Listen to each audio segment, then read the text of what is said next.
Welcome back. The Namibia Civil Aviation Authority conducted the Universal Safety Oversight Audit Program continuous monitoring approach from the 6th to the 18th of March on the Namibia Civil Aviation System.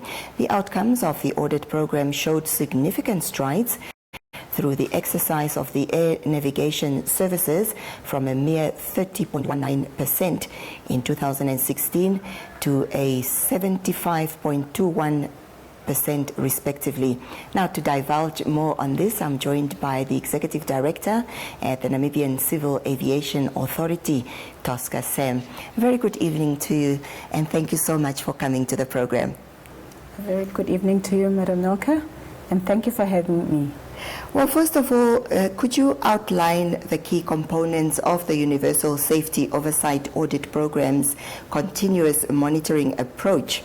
Wow, what a mouthful, as it pertains to the Namibian Civil Aviation Authority. Thank you. The Namibia Civil Aviation Authority, representing the state, recently underwent a USUB-CMA audit, of which this particular audit entails the 8 critical elements to ensure that Namibia Safety Oversight System is safe and sound. These 8 critical elements contains the critical elements 1 up to 8, where an oversight audit was conducted on the primary legislation, the specific operating regulations, the establishment of the Namibia Civil Aviation Authority, the qualification and technical personnel, technical guidance tools, approvals and certifications of licensing, as well as the safety resolution of the entire aviation system.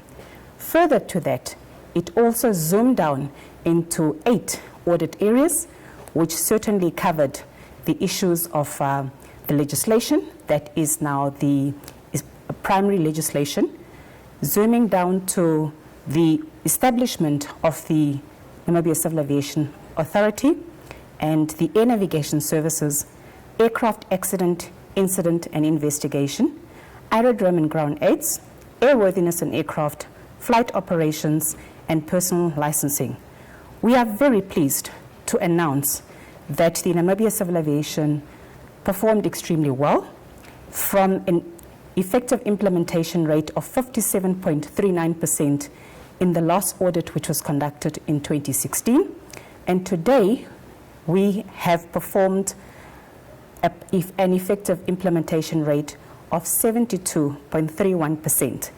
These are preliminary results that the ACAO office issued to Namibia, and we are very pleased to see that we performed exceptionally well, as we have exceeded the average Eastern and Southern Africa EI, which stands at 60%, and in the same vein, we've equally also exceeded the global average, which stands at 69.3%. So what would you attribute this growth to? The aerodrome, ground aids and worthiness, which showed quite a significant improvement to the audit of 2016. The NCAA first needed to undertake a reflection in terms of how we basically conducted the previous audit. First and foremost, we would like to profoundly thank the strategic policy guidance of our Honorable Minister of Works and Transport for his steward leadership in advancing the aviation sector. Supported by that is the Board of Directors, who are committed and supportive in providing an enabling environment by ensuring that there is appropriate policies in place to ensure that the inspectors are capacitated with the necessary tools to ensure that they undertake the inspector roles in a sound and sufficient manner. Now, if you look at the airports, one of the success factors is certainly the certification of Hosea Kutako International Airport, as well as Walfish Bay International Airport. And in the area of airworthiness, we are very much pleased to say a number of maintenance facilities equally qualified to be issued with certification. And that gives us a reassurance that they're in the right space to conduct civil aviation service provision. Now, seeing that the flight operations and the personnel licensing performed slightly lower, how will the NCAA ensure that delay in surveillance becomes satisfactory?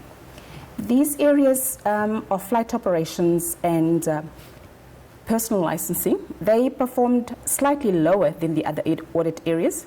However, I must acknowledge that it is an improvement in comparison to the previous years. The deficiencies are mainly as a shortage of the skilled staff, and that also testifies that as an organization, we don't have enough capacity, and also the training interventions are also found lacking, where we need to ensure that we capacitate our inspectors with the initial training supported by the refresher courses as mandated by the International Civil Aviation Organization. Now, could you elaborate a little bit on how the continuous monitoring approach enhanced safety oversight compared to the traditional methods? On traditional methods, one would tend to believe in yourself and apply the oversight activities in the way that you're comfortable to do so. Considering this USAP CMA, there's a structured process and procedures that all states need to follow. And this process of auditing is also ISO certified. It gives the public the reassurance that the Civil Aviation Authority, which is a regulatory body, has really put in extra effort to ensure that its oversight conforms to international standards and gives the public as well as the service providers the assurance that the safety standards are met. Because we must be mindful that in aviation, we have a zero tolerance on safety. Henceforth, we need to undergo rigorous safety procedures to ensure the safety of our passengers. Right, so when it comes to the continuous monitoring approach, how does it help identify emerging safety risks or trends that are in the Namibian aviation sector? First and foremost, the civil aviation sector is a very evolving sector, and it's compliant to a lot of amendments where a lot of annexures are developed by ICAO, and states are expected to adopt or either amend and domesticate their regulations to ensure that they comply with the international regulations, but most importantly, domesticate those national regulations to comply to the international community. So with that said, it is very, very important that the risk assessments are conducted on a regular basis to ensure where a state is lagging behind in terms of standards, because standards in aviation is a must to comply. And in areas where a state is not in a capacity to comply with those requisite standards, there is a process which Namibia follows by filing a difference, and by filing a difference, we basically lodge that difference with the international community by saying we will comply in an alternative safety manner, which is acceptable to ensure that we ensure the safety of our users in the airspace. Do share some notable improvements achieved through the implementation of the continuous monitoring approach. I'm very, very glad to highlight the area of our air navigation services. In the auditing process of 2016, we performed dismally at a rate of just slightly above 30%. But at this stage, we are glad to say that the rigorous certification of the air navigation services, which is a service provider hosted within the Namibia Civil Aviation Organization, has actually been certified, and that led to improved safety measures to ensure that the air navigation services provide safe and secure air traffic controllers to the airmen in the sky, and in the same vein also providing aeronautical information management system, and also have adequate surveillance systems which are really credible to ensure that when aircraft are operating in the airspace, they have the confidence that they are dealing with a well-cemented civil aviation system which complies with the civil aviation regulations.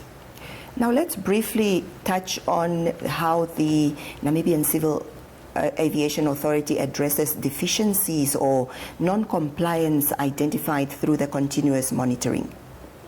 With aviation, we need to enhance our civil aviation, our surveillance programs. Right. And it is of human nature that once you enter the premises of a service provider, they might not be in a position to comply. However, there are processes involved where we issue level 1 finding. The level 1 finding are basically the high-risk findings which must be mitigated with immediate effect. Level 2 and level 3 findings are more of a lesser safety risk, which we give ample time.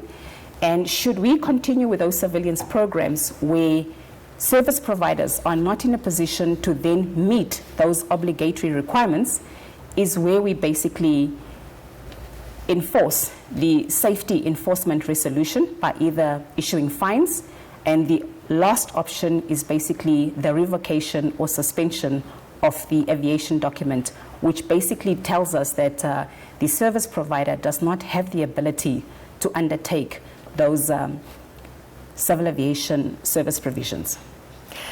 Well, thank you so much for coming to the studio and sharing those successes with us.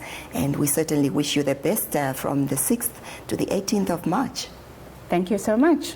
And we are proud of the nation. Thank you very much for the collaboration and the teamwork in allowing Namibia as a state to perform exceptionally well. This is as a result of collaboration. It is not only the efforts of the CAA, it's the industry and all stakeholders in the aviation industry. Thank you. Well, of course, I have been speaking to the Executive Director at the Namibia Civil Aviation Authority, Tosca Sem, and we have been talking, of course, about the Namibia Civil Aviation Authority conducting the Universal Safety Oversight Audit Program continuous monitoring approach from the 6th to the 18th of March. Well, the Daily Roundup will continue just after this short break.